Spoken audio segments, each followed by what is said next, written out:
बढ़ते आगे, land scam के मामले में सीएम सोरेन पर आजसू ने बोला हमला। सुदेश महतो ने मुख्यमंत्री हेमंत पर निशाना साधा है। अगर मुख्यमंत्री बेकसूर हैं तो ईडी का सामना करें।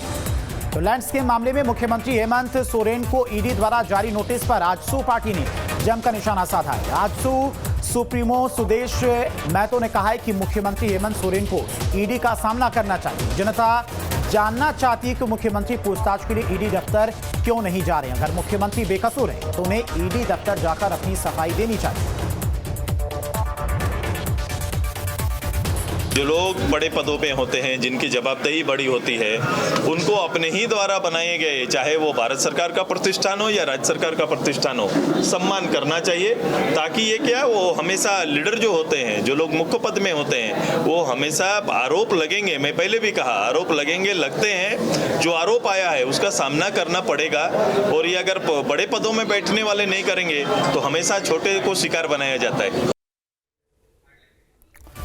तो लैंड स्कैम के मामले में सीएम सोरेन पर आजसू पार्टी की सुप्रीमो सुदेश महतो ने निशाना साधा है। उन्होंने कहा कि मुख्यमंत्री हेमंत सोरेन को ईडी का सामना करना चाहिए। जनता जानना चाहती है कि मुख्यमंत्री पूछताछ के लिए ईडी दफ्तर क्यों नहीं जा रहे। अगर मुख्यमंत्री बेकसूर हैं तो अपनी सफाई दी, उन्हें ईडी दफ्तर जाकर अपनी सफाई देनी चाहिए। तो लैंड स्कैम के मामले में आजसू सुप्रीमो सुदेश महतो ने मुख्यमंत्री को घेरा है, मुख्यमंत्री पर निशाना साधा है और कहा है कि मुख्यमंत्री हेमंत सोरेन को ईडी का सामना करना चाहिए। अपनी बेकसूरी का सबूत उन्हें पेश करना चाहिए। तो लैंड स्कैम के मामले में सीएम सोरेन पर आजसू ने हमला बोला है। सुदेश महतो ने मुख्यमंत्री हेमंत पर निशाना साधा है। उन्होंने कहा है कि अगर वो बेकसूर हैं तो अपनी बेगुनाही साबित करें, ईडी के ऑफिस जाएं, पूछताछ में सहयोग करें।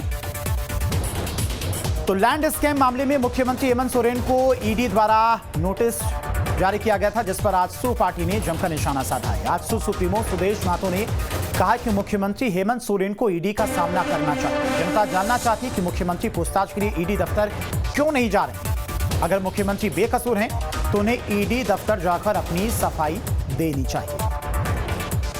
तो लैंड स्कैम के मामले में आजसू पार्टी ने मुख्यमंत्री को घेरा है। और इसी खबर पर तमाम जानकारी के साथ में रांची से संवाददाता सूरज हमारे साथ जुड़ गए हैं। सूरज, लैंड स्कैम के मामले में मुख्यमंत्री हेमंत सोरेन को आजसू पार्टी ने निशाने पर लिया है और सुदेश महतो ने कहा कि मुख्यमंत्री अगर बेकसूर है तो अपनी बेगुनाही का सबूत पेश करें, ईडी के दफ्तर जाएं, जो सवाल उनसे पूछे जा रहे हैं उनका सहयोग करें।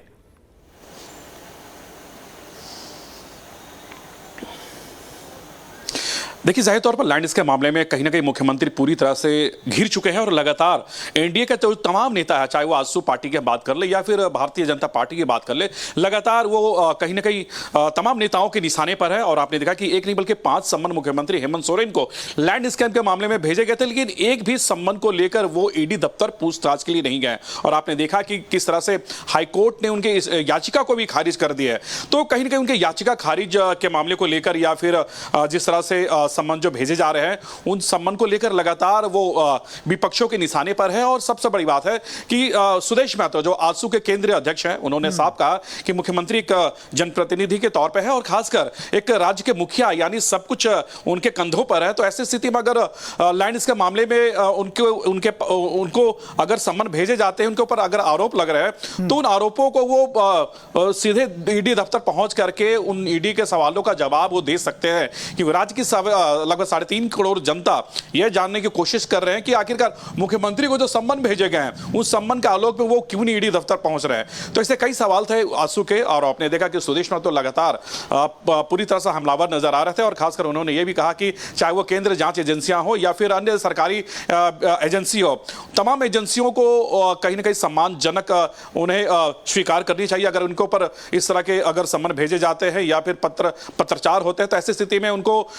सभी चीजों को लेकर फेस करनी चाहिए। तो आज पूरी तरह से केंद्रीय अध्यक्ष आजसू के पूरी तरह से हमलावर दिख रहे थे। धीरेन्द्र, सूरज, जिससे पहले भी हेमंत सोरेन पर बहुत सारे आरोप भ्रष्टाचार के लग चुके हैं, लेकिन विपक्ष ये कहता है कि ईडी और सीबीआई का दुरुपयोग किया जा रहा है, गलत तरीके से उन पर निशाना साधा जा रहा है। लेकिन 5-5 नोटिस दिए जा चुके हैं मुख्यमंत्री को, लेकिन एक भी नोटिस का जवाब मुख्यमंत्री की तरफ से आखिर क्यों नहीं दिया? इसको लेकर कोई क्या बयान सामने आया मुख्यमंत्री की तरफ से, कोई सफाई?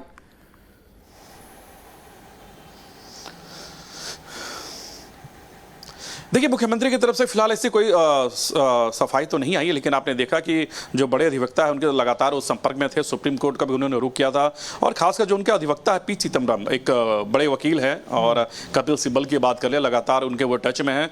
और जिस तरह से हाईकोर्ट का रुख किया था, हाईकोर्ट के बाद उन्हें जो याचिका खारिज हुए, जो झटका लगा है, इस मामले को लेकर कहीं ना कहीं जो सत्ता पक्ष के जो विधायक हैं, मंत्री हैं, मुख्यमंत्री का समर्थन में है, मुख्यमंत्री का सपोर्ट में है, उनका साफ कहना कि दिल्ली के सारे पर यहाँ पे केंद्र एजेंसियां काम कर रही है। यानी दिल्ली, अगर हम बात करें तो केंद्र के इशारे पर, यानी भारतीय जनता पार्टी के इशारे पर झारखंड के मुख्यमंत्री को फंसाया जा रहा है, झारखंड के मुख्यमंत्री को परेशान किया जा रहा है। इस तरह के कई आरोप लगा रहे हैं। खासकर झारखंड के जो सत्ताधारी दल के जो नेता है वो केंद्र सरकार पर आरोप लगा रहे हैं, केंद्र के भारतीय जनता पार्टी पर आरोप लगा रहे हैं। तो कहीं ना कहीं आरोप और प्रत्यारोप का दौर है धीरेन्द्र, काफी लंबे समय से चल रहा है। लेकिन ऐसी स्थिति में अगर मुख्यमंत्री को अगर सम्मन जारी हुए हैं, एक नहीं बल्कि 5-5 ऐसे सम्मन के आलोक में मुख्यमंत्री को कम से कम ईडी दफ्तर का फेस करनी चाहिए, जैसे लोग कह रहे हैं, जिस तरह से तमाम जो विपक्षी पार्टियों के जो नेता हैं वो कह रहे हैं। लेकिन फिलहाल मुख्यमंत्री पूरी तरह